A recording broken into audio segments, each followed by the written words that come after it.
യേശുവേ, എൻ്റെ ജീവിതത്തെ, എൻ്റെ കുടുംബത്തെ, എൻ്റെ നിയോഗത്തെ നിനക്കായി ഞാൻ സമർപ്പിക്കുന്നു. എൻ്റെ നിരവധിയായ പാപങ്ങളെ ഓർത്ത് ഞാൻ പശ്ചാത്തപിക്കുന്നു. യേശുവേ, അങ്ങ് എൻ്റെ ജീവിതത്തിൻ്റെ രക്ഷകനും നാഥനും ദൈവവും കർത്താവുമായി ഞാൻ ഏറ്റുപറയുന്നു. ഒരു മെഴുകുതിരി ഉരുകുന്നത് കാണാൻ പറ്റും, എന്നാൽ ഒരു മനുഷ്യൻ സങ്കടം കൊണ്ടുരുകുന്നത് കാണാൻ കഴിഞ്ഞു എന്ന് വരില്ല. പക്ഷെ ബൈബിൾ പറയുന്നു, യേശു പറയുന്നു, ഹൃദയം നുറുങ്ങിയവർക്ക് ദൈവം സമീപസ്ഥനാണെന്ന്. അങ്ങനെ പറയണമെങ്കിൽ ഉരുകുന്ന മനുഷ്യരുടെ വേദന യേശുവിന് അറിയാവുന്നത് കൊണ്ടല്ലേ ആ വചനം യേശു പറഞ്ഞത്? ഹൃദയം നുറുങ്ങിയവർക്ക് ദൈവം സമീപസ്ഥനാണ്. ഹൃദയം നുറുങ്ങി പ്രാർത്ഥിക്കുന്ന അനേകർ ഈ ആലയത്തിലുണ്ട്. പുറമേ നോക്കുമ്പോൾ ആർക്കും വലിയ സങ്കടങ്ങളില്ല. പക്ഷേ അവരുടെ ഹൃദയത്തിൻ്റെ താളുകൾ മറിക്കുമ്പോൾ ആ താളിൽ മുഴുവൻ സങ്കടങ്ങളുടെ ഒരു കൂടാണ്. ദൈവത്തിൻ്റെ കരങ്ങളിലേക്ക് ജീവിതത്തെ ഒന്ന് ഏൽപ്പിച്ചു കൊടുത്ത് ഹല്ലേലൂയ, യേശുവേ നന്ദി, യേശുവേ ആരാധന. ഇന്ന് പ്രാർത്ഥിക്കാനായി സന്തോഷത്തോടെ ഈ ആലയത്തിലേക്ക് വന്നിട്ടുള്ള എല്ലാ പ്രിയപ്പെട്ടവരെയും വളരെ സ്നേഹത്തോടും ബഹുമാനത്തോടും പ്രതീക്ഷയോടും കൂടെ കാണുന്നു. നമ്മുടെ വീട്ടിലെ ചില സംസാരം, അല്ലെങ്കിൽ അന്ന് ടി വിയിൽ കണ്ടൊരു പ്രധാനപ്പെട്ട വാർത്തയായിരിക്കും നമ്മുടെ സംസാരം, അല്ലെങ്കിൽ ചിലപ്പോൾ നമ്മൾ കണ്ട ഒരു വ്യക്തിയെക്കുറിച്ചായിരിക്കും. എന്നാൽ ഒത്തിരി വീടുകളിൽ സ്വദേശത്തും ദൂരെയൊക്കെ അവരുടെ വീടുകളിൽ സംസാര വിഷയം പോലും അന്ന് രാവിലെ കേട്ട ദൈവത്തിൻ്റെ വാക്കാണ്. ദൈവത്തിൻ്റെ വചനം അവർ സംസാരിക്കാൻ തുടങ്ങിയിരിക്കുന്നു. ആ വചനം അവരിൽ മഴ പെയ്ത് വെള്ളം മണ്ണിലേക്ക് അരിച്ചിറങ്ങുന്നത് പോലെ ആ വചനത്തിൻ്റെ ശക്തിയും അനുഗ്രഹവും അവരിലേക്ക് പതുക്കെ ഇറങ്ങി ചെല്ലാൻ തുടങ്ങിയിരിക്കുന്നു. ഒരാൾ ഇങ്ങനെ പറഞ്ഞു എന്നോട്, കഴിഞ്ഞ പ്രാവശ്യത്തെ ഒക്ടോബർ മാസത്തെ നിയോഗ പ്രാർത്ഥന കൂടിയപ്പോൾ എനിക്ക് ഒരനുഗ്രഹവും അതിൽ നിന്ന് കിട്ടിയില്ലല്ലോ എന്നായിരുന്നു ചിന്തിച്ചത്. പക്ഷേ ഇന്ന് ജനുവരി മാസമാണ്. ഞാൻ അന്ന് വച്ച് പ്രാർത്ഥിച്ച നിയോഗത്തിനൊക്കെ എൻ്റെ ജീവിതത്തിൽ അനുഗ്രഹം വരാൻ തുടങ്ങിയതും അനുഭവിക്കാൻ തുടങ്ങിയതും ഈ ജനുവരി തൊട്ടാണ്, അല്ല ഡിസംബർ അവസാനം തൊട്ടാണ്. ഇന്ന് പ്രാർത്ഥിക്കുന്ന പ്രാർത്ഥനയ്ക്ക് ഇന്ന് മറുപടി കിട്ടിയില്ലെങ്കിലും നല്ല വിശ്വാസമുണ്ട്. എൻ്റെ മുമ്പിൽ തുറന്നു വച്ചിരിക്കുന്നത് ലൈബ്രറിയിൽ നിന്ന് എടുത്തുകൊണ്ട് വന്ന ഒരു പുസ്തകമല്ല. ഇത് ഏതാണ്ടൊക്കെയോ എഴുതിയിരിക്കുന്ന ഒരു പുസ്തകവുമല്ല. ഇത് ഏതാണ്ടൊക്കെയോ കഥകളുടെ ഒരു സമാഹാരവുമല്ല. ദൈവവചനം പറയുന്നു, ആദിയിൽ വചനമുണ്ടായിരുന്നു, വചനം ദൈവത്തോടു കൂടെയായിരുന്നു, ആ വചനം ദൈവമായിരുന്നു. ആ വചനമാണ് എൻ്റെ മുമ്പിൽ തുറന്ന പുസ്തകം പോലെ ഇരിക്കുന്നത്. നിങ്ങളോട് ഞാൻ ഈ തുറന്ന പുസ്തകത്തിൻ്റെ മുന്നിൽ പറയാൻ കഴിയും, ഈ ദൈവം നിങ്ങളെ അനുഗ്രഹിക്കാതിരിക്കില്ല. ഈ വചനം നിങ്ങളുടെ ജീവിതത്തിൽ ശക്തിയായി മാറാതിരിക്കില്ല. ഈ വചനം നിങ്ങളുടെ ജീവിതത്തിൽ സൗഖ്യമാകാതിരിക്കില്ല. തകർന്നു പോയ അനേകർ ജീവിതത്തിൽ കയറി വന്നത് ഈ ശക്തി അറിഞ്ഞിട്ടാണ്. പരാജയപ്പെട്ട പലരും ഇപ്പോൾ വിജയത്തിലേക്ക് കാലെടുത്തു വെച്ച് ഓരോ കാര്യങ്ങൾ മുന്നോട്ട് നീങ്ങുന്നത് ഈ ശക്തി അറിഞ്ഞിട്ടാണ്. ഈ ശക്തി നിങ്ങളെ തൊടും, ഈ ശക്തി നിങ്ങളെ എഴുന്നേൽപ്പിക്കും, ഈ ശക്തി നിങ്ങൾക്കൊരു പുതിയ ജീവൻ തരും എന്ന് പറഞ്ഞേ ഹല്ലേലൂയ. ഹല്ലേലൂയ. ഒരു കരം ഉയർത്തി ചേർന്ന് പറയാമോ? Hallelujah, hallelujah, hallelujah, hallelujah, hallelujah, hallelujah. പ്രിയപ്പെട്ടവർ, ഇന്ന് ദൈവവചനത്തിലേക്ക് വരുമ്പോൾ ഒരു വചനം വളരെ ശ്രദ്ധയോടെ നിങ്ങളുടെ മുമ്പിൽ കൊണ്ടുവന്ന് പ്രാർത്ഥിക്കാൻ ആഗ്രഹിക്കുന്നു.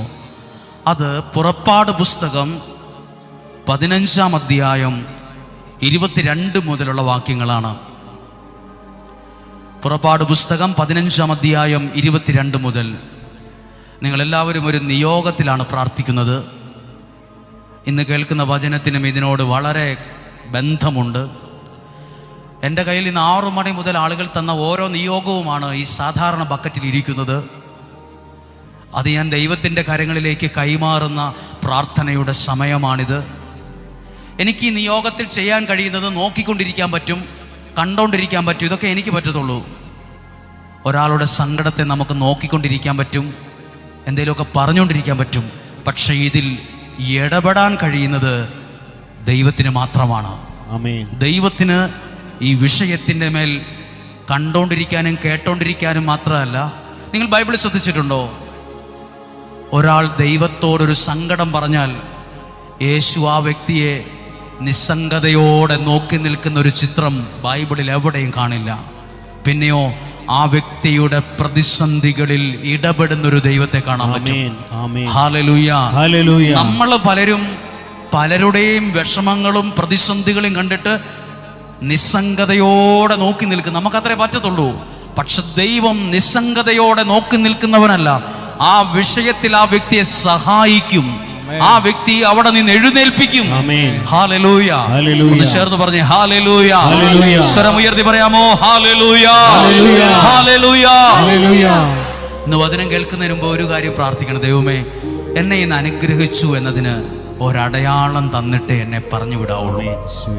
മനസ്സിൽ പ്രാർത്ഥിക്കാമോ? ദൈവമേ, എന്നെ അനുഗ്രഹിച്ചു എന്നതിന്, എൻ്റെ കുടുംബത്തെ അനുഗ്രഹിച്ചു വിടുവിച്ചു എന്നതിന് ഒരടയാളം തന്നിട്ടേ പറഞ്ഞു വിടാവുള്ളേ. ഹല്ലേലൂയ. വചനത്തിലേക്ക് വരികയാണ്. പുറപ്പാട് പുസ്തകം 15-ാം അധ്യായം 22 മുതലുള്ള വാക്യങ്ങൾ ശ്രദ്ധയോടെ കേൾക്കുന്നു. ഒരു കുടുംബനാഥനെ പോലെ, ഒരു നേതാവിനെ പോലെ മോശയുടെ ചിത്രം ബൈബിൾ പറയുന്നു. മോശ ഇസ്രായേൽക്കാരെ ചെങ്കടലിൽ നിന്ന് മുൻപോട്ട് നയിച്ചു. അവിടെ മുൻപോട്ട് എന്നൊരു വാക്കുണ്ടോ? എൻ്റെ ബൈബിളിലുണ്ട്, നിങ്ങളുടെ ബൈബിളിലുണ്ടോ എന്ന് നിങ്ങൾ വീട്ടിൽ ചെല്ലുമ്പോൾ നോക്കണം. മുൻപോട്ട്. ഇവിടെ ഈ വചനം കേട്ടുകൊണ്ടിരിക്കുന്ന ഓൺലൈനിലൂടെയോ മീഡിയയിലൂടെയോ ലോകത്തിൻ്റെ ഏതു രാജ്യത്താണ് ഈ വചനം കേൾക്കുന്ന നിന്നോട് ദൈവത്തിന് പറയാനുണ്ട്, നിന്റെ കുടുംബത്തെ മുന്നോട്ട് നയിക്കേണ്ട ആളാണ് നീ. അതെങ്ങനെ എനിക്ക് മനസ്സിലായി? അത് ദൈവം എന്നോട് പറഞ്ഞു.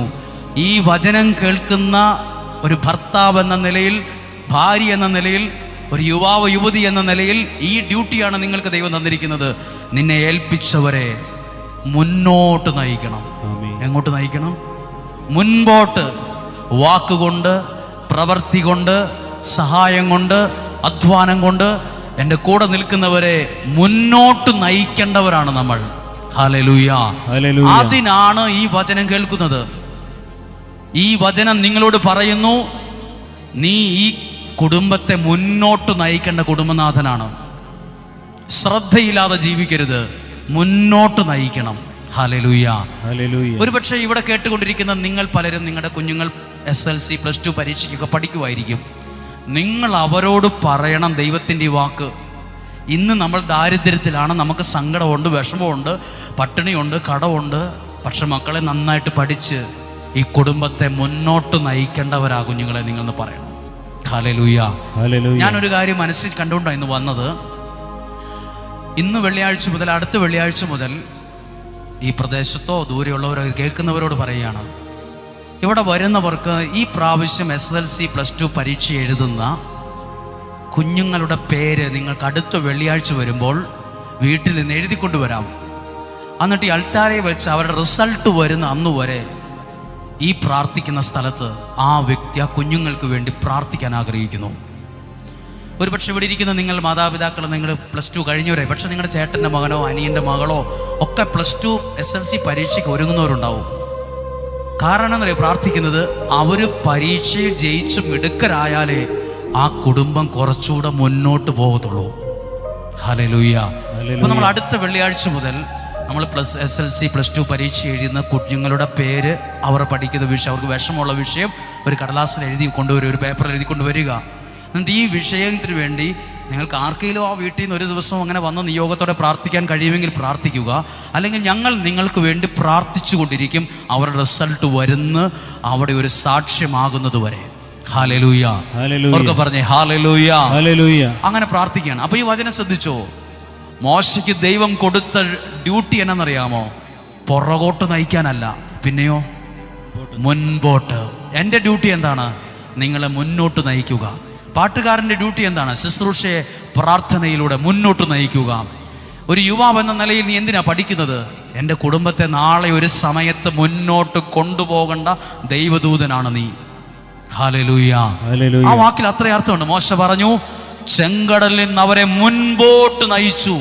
ഒന്ന് ആ വാക്ക് പറഞ്ഞ്, മുൻപോട്ട് നയിച്ചു. മുൻപോട്ട് നയിച്ചു. സാമ്പത്തികമായി മുന്നോട്ട് നയിക്കണം, ആരോഗ്യം മുന്നോട്ട് നയിക്കണം, എഡ്യൂക്കേഷൻ മുന്നോട്ട്, എല്ലാം മുന്നോട്ടാണ്, പുറകോട്ടില്ല, മുന്നോട്ട് നയിക്കണം. അടുത്ത വാക്യം, അവർ ഷൂർ മരുഭൂമിയിൽ പ്രവേശിച്ചു. അവർ ഷൂർ എന്ന് പേരുള്ള ഒരു മരുഭൂമിയിൽ പ്രവേശിച്ചു. മരുഭൂമിയിലൂടെ 3 ദിവസം യാത്ര ചെയ്തിട്ടും. മരുഭൂമി എന്ന് പറയുമ്പോൾ നമ്മുടെ ഈ പ്രദേശം അത് ചിന്തിക്കാൻ പോലും പറ്റില്ല. ഒരുപക്ഷെ UAE-യിലോ മറ്റ് രാജ്യങ്ങളിൽ, ദുബായ് പോലുള്ള രാജ്യങ്ങളിൽ ജീവിക്കുന്നവർക്കറിയാം മരുഭൂമി എന്താണ്. ഒരു മരമോ ഒരു തണലോ ഇല്ലാതെ ആയിരക്കണക്കിന് ഏക്കർ മണൽ കൊണ്ട് നിറഞ്ഞു നിൽക്കുന്ന സ്ഥലമാണ്. അങ്ങനെ ഇസ്രായേൽക്കാർ എത്ര ദിവസം ആ മണലിലൂടെ യാത്ര ചെയ്തു? 3 ദിവസം യാത്ര ചെയ്തിട്ടും ഒരിടത്തും വെള്ളം കണ്ടെത്തിയില്ല. കുടിക്കാൻ പോയിട്ട് ഒരു തുള്ളി വെള്ളം പോലും ഇല്ലാത്ത ഒരു ദാരിദ്ര്യം അവരുടെ ജീവിതത്തിലുണ്ടായി, ഒരു വലിയ പ്രതിസന്ധി. Hallelujah, hallelujah. ഇതുപോലെ നിങ്ങളും എന്തൊക്കെയോ അന്വേഷിച്ചിട്ട് ഒന്നും ശരിയായില്ല. ഒരു ജോലി അന്വേഷിച്ച് ജോലി ശരിയായില്ല. പലതും പരിശ്രമിച്ചിട്ട് ഒന്നും എത്താൻ കഴിയാത്ത ഏതെങ്കിലും വിഷയം ഒരു നിയോഗമായി ഇവിടെ വച്ചിട്ടുണ്ടോ? അല്ല, ഇത് കേട്ടുകൊണ്ടിരിക്കുമ്പോൾ നിങ്ങൾ പ്രാർത്ഥിക്കുകയാണോ? ആ വിഷയത്തിൽ ദൈവം നടന്നു വരുന്ന ദിവസമാണിന്ന്. ആ വിഷയത്തെ ദൈവം ഏറ്റെടുക്കുന്ന ദിവസമാണിന്ന്. Hallelujah, hallelujah. നിങ്ങൾ എനിക്കൊരു നല്ലൊരു വിശ്വാസമുണ്ടെന്ന് പറയട്ടെ. ഞാൻ എൻ്റെ പ്രാർത്ഥനകൾ ദൈവസന്നിധിയിൽ ഏൽപ്പിക്കുമ്പോൾ ഞാൻ കണ്ടില്ലെന്നേ ഉള്ളൂ, ഞാൻ കേട്ടില്ലെന്നേ ഉള്ളൂ, എൻ്റെ ദൈവം അത് ഏറ്റെടുത്തു കഴിഞ്ഞു. അതെന്റെ വിശ്വാസമാണ്. Hallelujah, hallelujah.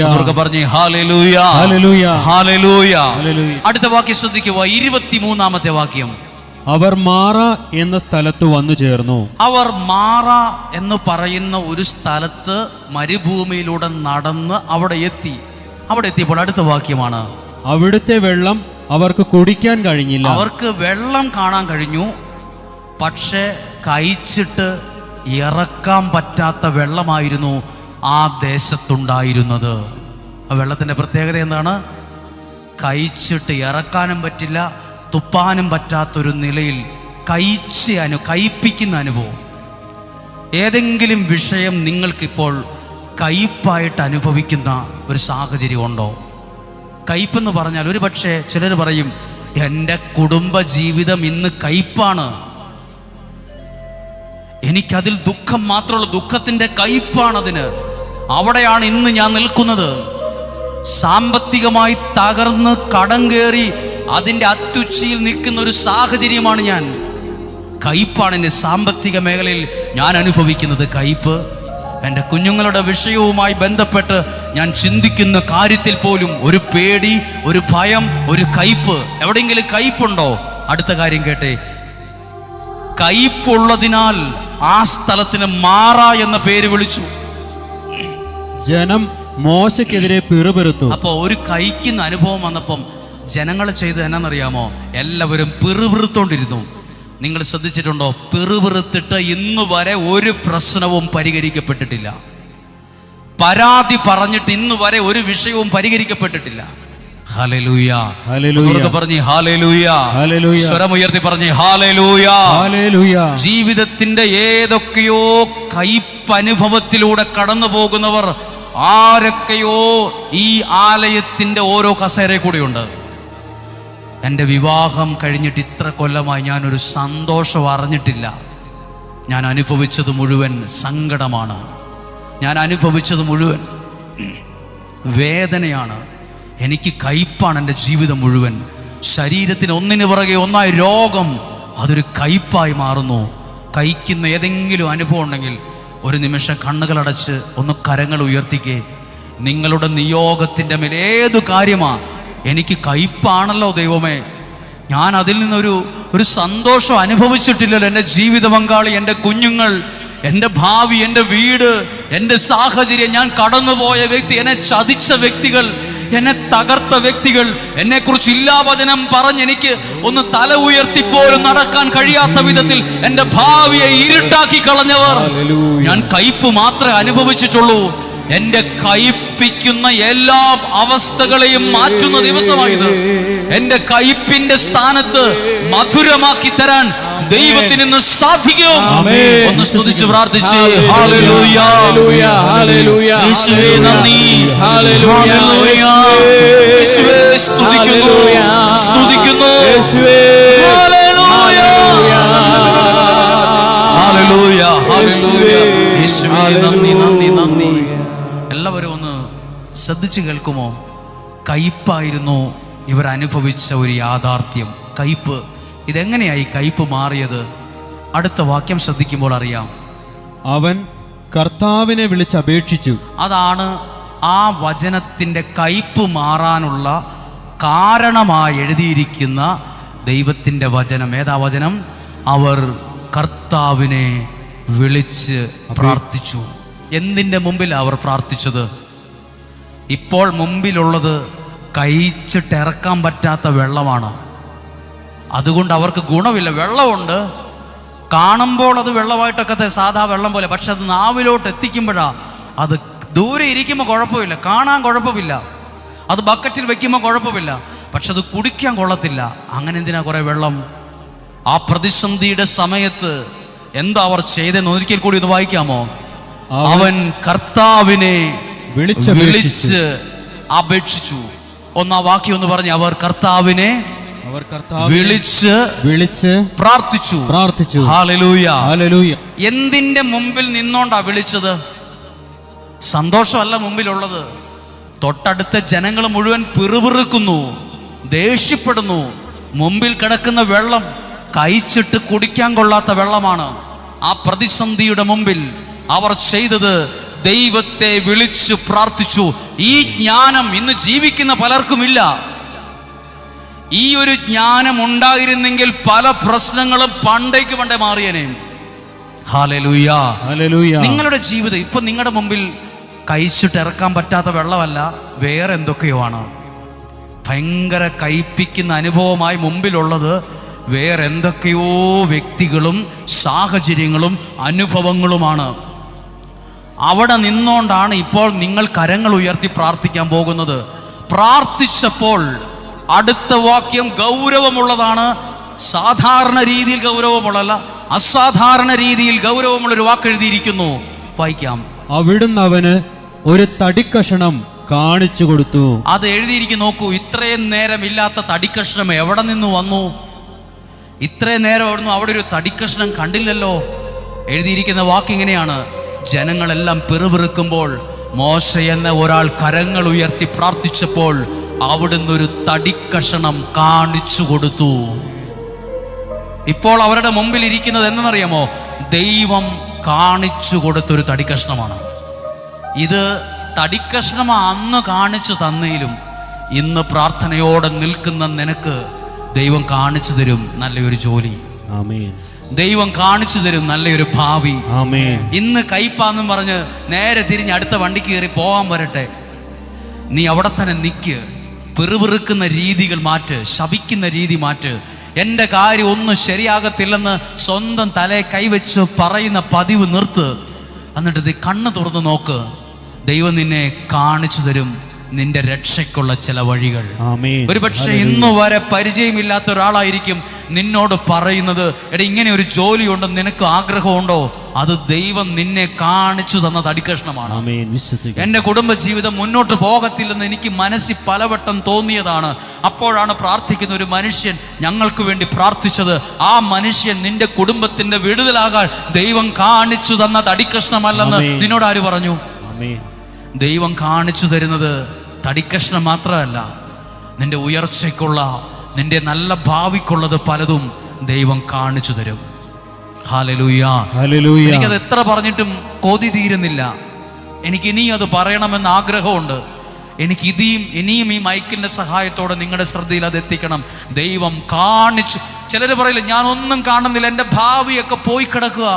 നിങ്ങളിങ്ങനെ പറഞ്ഞു എന്ന് വിചാരിച്ച് ദൈവം ഒന്നും കാണിച്ചു തരത്തില്ല. ഏതിൻ്റെ മുമ്പിലാണോ തളർന്നിരിക്കുന്നത്, ഏതിൻ്റെ മുമ്പിലാണോ തകർന്നിരിക്കുന്നത്, ഒരു നിമിഷം ആ നല്ല ദൈവത്തെ ഒന്ന് വിളിച്ചപേക്ഷിക്ക്. ദൈവം നിന്റെ മുമ്പിൽ നിന്റെ നന്മയ്ക്കുള്ളത് കാണിച്ചു തരും. Hallelujah, hallelujah, hallelujah, hallelujah. എന്താണ് ഈ ലോകത്ത്, ഈ ആലയത്തിൽ നിങ്ങൾ വരാൻ എന്തിനാ കാരണം? ഈ കേരളത്തിൻ്റെ എല്ലാ ജില്ലകളിലും ഇഷ്ടം പോലെ ധ്യാന കേന്ദ്രങ്ങളുണ്ട്. എന്തിനും നിങ്ങൾ ഇത്രയും റിസ്ക് എടുത്ത് വാഹനം ഓടിച്ചും ട്രെയിൻ യാത്ര ചെയ്തും വിമാനത്തിൽ യാത്ര ചെയ്തും ഇവിടെ വന്നവരുണ്ട്. ദൂരദേശത്തു നിന്ന് വരെ ഈ ഒരൊറ്റ പ്രാർത്ഥനയിൽ പങ്കെടുക്കാൻ എന്തിനിവിടെ വന്നു? നിങ്ങൾ നിയോഗ പ്രാർത്ഥനയിലൂടെ നിങ്ങൾ ദൈവവചനം കേട്ടതായിരിക്കും. നിയോഗ പ്രാർത്ഥന എന്നാണെന്നറിയാമോ? അനേകരുടെ കയ്പുള്ള പ്രശ്നങ്ങളെ മാറ്റാൻ ദൈവം കാണിച്ചു തന്ന തടിക്കഷ്ണമാണ് നിയോഗ പ്രാർത്ഥന. അത് ദൈവം കാണിച്ചു തന്നതുകൊണ്ടാണ് അത് നിങ്ങൾ കാണാനിടയായത്, കേൾക്കാനിടയായത്. അത് നല്ലതാണല്ലോ. എന്നോട് പറയുന്ന പോലെ ഉണ്ടല്ലോ, എൻ്റെ കുഞ്ഞുങ്ങളോടത് പറയുന്ന പോലെ ഉണ്ടല്ലോ. അതെൻ്റെ സാഹചര്യത്തെ നോക്കി, അത് പ്രസംഗിക്കാൻ അറിയുന്ന എൻ്റെ ശൈലി കൊണ്ടോ രീതി കൊണ്ടോ വാക്വിലാസം കൊണ്ടോ അല്ല, അതിൽ ദൈവത്തിൻ്റെ കൈവപ്പുള്ളത് കൊണ്ടാണ്. അത് മനുഷ്യന്റെ ബുദ്ധിയിൽ വിരിഞ്ഞ ഒരു ആശയമല്ല, അത് ദൈവം ഒപ്പിട്ട് തന്ന ഒരു പ്രാർത്ഥനയാ നിയോഗ പ്രാർത്ഥന. ദൈവം കാണിച്ചു തന്ന ഒരു തടിക്കഷ്ണം. പിന്നെ തടിക്കഷ്ണം ഇവിടെ ഒരു ചാക്ക് പഞ്ചസാര ഇട്ടാൽ തീരത്തില്ല, ഈ കയ്പ് മാറത്തില്ല. പിന്നെയാണോ ഒരു തടിക്കഷ്ണം ഇട്ടാൽ? നിങ്ങൾ ചിന്തിക്കുക, ഇപ്പോൾ അവരുടെ മുമ്പിലുള്ളത് വലിയ ഒരു ഗ്ലാസ് വെള്ളമല്ല, ഒരു വലിയ പ്രദേശം മുഴുവൻ വെള്ളം കുടിച്ചു നോക്കിയപ്പോൾ കയ്പാണ്. എത്ര ചാക്ക് പഞ്ചസാരയും എത്ര ചാക്ക് ബെല്ലവും ഇട്ടാൽ ഇത് മധുരമാവുമോ? പക്ഷെ ദൈവം പറഞ്ഞു, നീ ആ ഒരു ചെറിയ തടിക്കഷ്ണം എടുത്ത് അതിനകത്തോട്ടിട്ട്, അത് മാറ്റുമെന്നും. അത് അടുത്ത വാക്യം വായിക്കുമ്പോൾ പിടികിട്ടും. അത് വെള്ളത്തിലിട്ടപ്പോൾ, അത് എങ്ങോട്ടിട്ടു? വെള്ളത്തിൽ. ഏത് വെള്ളത്തിൽ? ഇപ്പുറത്തെ ആളുകളെല്ലാം പിറുപിറുത്തോണ്ടിരിക്കുക, ഇത് കയ്പാണ്, ഇത് കുടിക്കാൻ പറ്റത്തില്ല, ഇത് എവിടുന്ന് കൊണ്ട് നീ വെള്ളം ആരാ ഇങ്ങനെ ഇട്ടത്? പിറുപിറുത്തോണ്ടിരിക്കുമ്പം ദൈവം കാണിച്ചു കൊടുത്തത് ആ കയ്പാന്ന് പറഞ്ഞ വെള്ളത്തിലിട്ടപ്പം എന്തെങ്കിലും മാറ്റം ഉണ്ടായെന്ന് വായിച്ചേ. വെള്ളം മധുരിച്ചു. ഒരു തടിക്കഷ്ണം ഇട്ട വെള്ളം മധുരിക്കുന്നു. ഞാൻ കേട്ടിട്ടില്ല വേറൊരു പുസ്തകത്തിൽ നിന്നും. ഒരു തടിക്കഷ്ണം വിട്ടാൽ ഈ പ്രശ്നം മാറുമെന്ന് ഞാൻ ഈ ലോകത്ത് എവിടെ നിന്നും കേട്ടിട്ടില്ല. പക്ഷേ എൻ്റെ മുമ്പിൽ തുറന്നു വച്ചിരിക്കുന്ന ഈ വേദപുസ്തകം പറയുന്നു, ഒരു കുഞ്ഞ് തടിക്കഷ്ണം മതി. ഏതേലും തടിക്കഷ്ണമല്ല, ദൈവം കാണിച്ചു തന്ന തടിക്കഷ്ണം.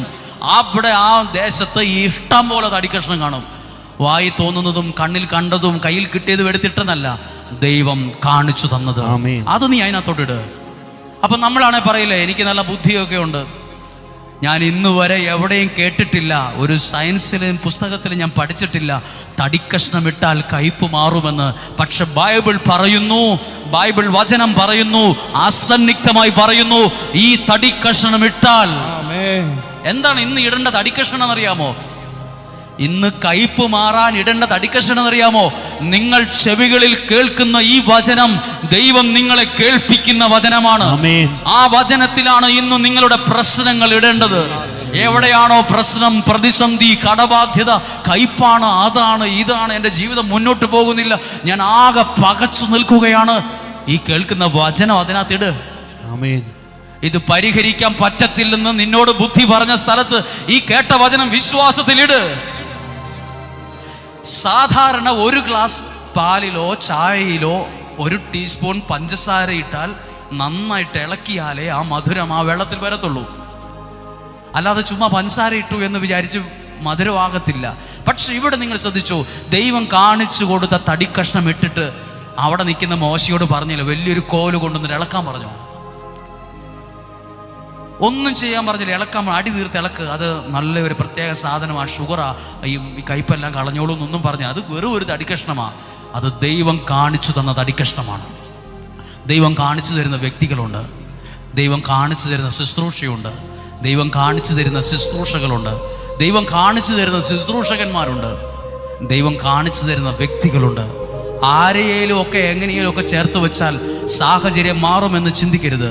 ദൈവം കാണിച്ചു തന്ന ഒന്നിനെ നിന്റെ പ്രശ്നത്തിന് പരിഹരിക്കാൻ കഴിയുള്ളൂ. ഹല്ലേലൂയ.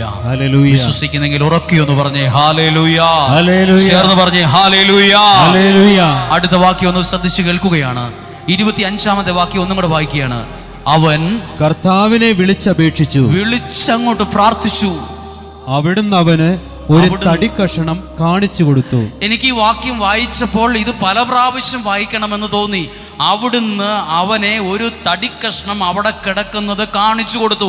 പിന്നെ എന്തുകൊണ്ടാണ് നേരത്തെ കാണാതിരുന്നത്? നമ്മളൊക്കെ കൺമുമ്പിലുള്ളതൊന്നും കണ്ടിട്ട് പോലുമില്ല. കൺമുമ്പിലുള്ളത് പോലും കാണണമെങ്കിൽ ദൈവം കണ്ണ് തുറക്കണം, ദൈവം ഇടപെടണം. ഹല്ലേലൂയ.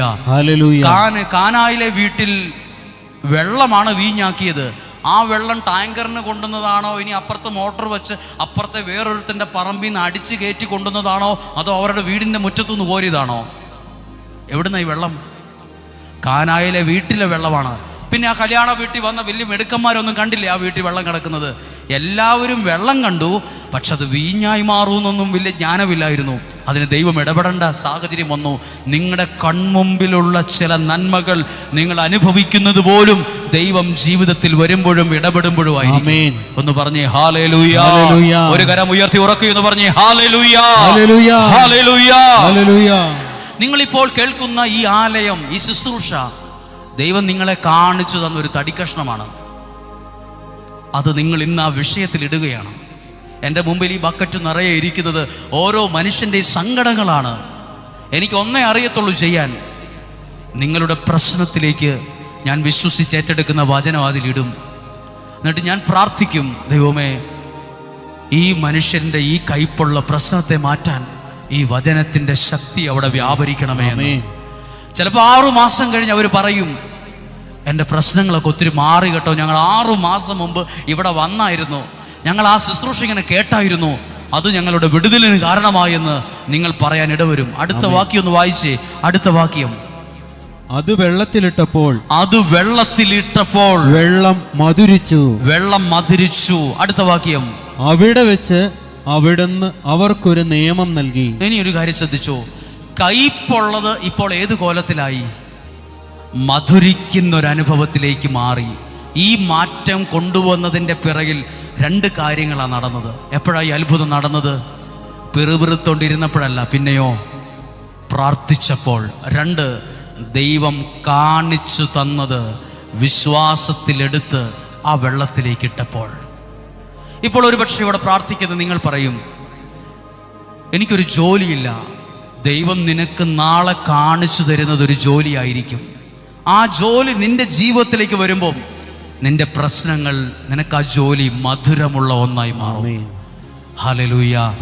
ചില ആൾക്കാർ പറയുന്നു, എൻ്റെ കുടുംബ ജീവിതം ആകെ അസ്വസ്ഥമാണ്, ഒരു സമാധാനമില്ല, എനിക്ക് ഒറ്റ ആഗ്രഹമേ ഉള്ളൂ, സമാധാനത്തോടെ കുറച്ചു നാൾ ജീവിക്കണം.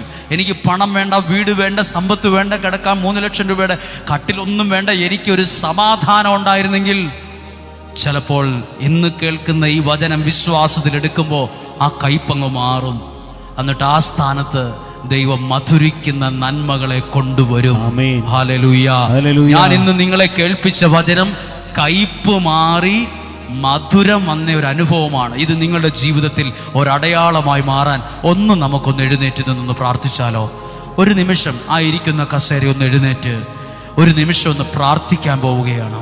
കയ്പ് മാറി മധുരം. എവിടെയാണ് നിങ്ങൾ കയ്പ് അനുഭവിക്കുന്നത്? കയ്പെന്ന് പറയുമ്പോൾ ഇന്ന് അനുഭവിക്കുന്നത് വെള്ളത്തിൽ നിന്നല്ല, മനുഷ്യരിൽ നിന്ന് കയ്പനുഭവം. വ്യക്തികളിൽ നിന്ന്, സാഹചര്യങ്ങളിൽ നിന്ന്, സാമ്പത്തിക ബുദ്ധിമുട്ടിൽ നിന്ന്, കുടുംബജീവിതം തകർന്നതിൽ നിന്ന്, മക്കളുടെ ഭാവി തകർന്നതിൽ നിന്ന്, ഒരമ്മ എന്ന നിലയിൽ, ഒരപ്പൻ എന്ന നിലയിൽ സത്യമാണ് ഫാദർ, ഞാൻ ഇന്ന് ഒത്തിരി കയ്പ അനുഭവിക്കുന്നത്. എൻ്റെ ഉറക്കം പോലും നഷ്ടപ്പെട്ടു. സത്യമാ, മെഴുകുതിരി ഉരുകുന്നത് കാണാൻ പറ്റും, മനുഷ്യൻ കരഞ്ഞുരുകുന്നത് അറിയാൻ പറ്റില്ല. അവൻ്റെ മനസ്സിൻ്റെ താളുകൾ മറിക്കുമ്പോഴേ അവൻ ഉരുകുന്നത് കാണാൻ പറ്റുള്ളൂ. ഞാൻ എങ്ങനെയാ ഇത് കണ്ടതെന്നറിയാം. എൻ്റെ അടുത്ത് പ്രാർത്ഥിക്കാനായി വന്ന ചില ആളുകൾ, അവരുടെ മുഖത്തൊക്കെ നല്ല ചിരിയൊക്കെ ഉണ്ട്, പക്ഷെ അവർക്ക് വേണ്ടി പ്രാർത്ഥിക്കുമ്പോൾ ഉരുകുന്ന തിരി പോലെ അവരുടെ മനസ്സുരുകുന്നത്, അവരുടെ മനസ്സിലെ സങ്കടങ്ങളാകുന്ന പുസ്തകങ്ങളുടെ ഓരോ താളുകൾ സെക്കൻഡുകൾ കൊണ്ട് മറച്ചു വിടുമ്പോൾ ഉരുകുന്ന ഒരു മനസ്സ്, ഉരുകുന്ന ഒരു ശരീരം ഞാൻ കണ്ടിട്ടുണ്ട്. കർത്താവ് ഈ നിമിഷങ്ങളിൽ ഉരുകുന്ന ഓരോ പ്രയാസങ്ങളെയും വേദനകളെയും സമർപ്പിക്കുന്നു. എന്താണോ ഇപ്പോൾ ജീവിതത്തിന്റെ മുമ്പിൽ കയ്പായി നിൽക്കുന്നത്, എന്താണോ ഇപ്പോൾ ഒരു വെല്ലുവിളിയായി നിൽക്കുന്നത്, എന്താണോ ഇപ്പോൾ ഒരു തടസ്സമായി നിൽക്കുന്നത്, അതിന്മേൽ ഇന്ന് വായിച്ചു കേട്ട വചനത്തെ ഞാൻ ഇടുന്നു. ഇന്ന് വായിച്ചു കേട്ട വചനത്തെ ഞാൻ ഇടുന്നു. ഇന്ന് വായിച്ചു കേട്ട വചനത്തെ ഞാൻ തരുന്നു. കയ്പിനെ മധുരമാക്കാൻ നിന്റെ ശക്തി കൊണ്ട് ഇപ്പോൾ കഴിയണമേ. ഈ രോഗ സൗഖ്യമാകണമേ.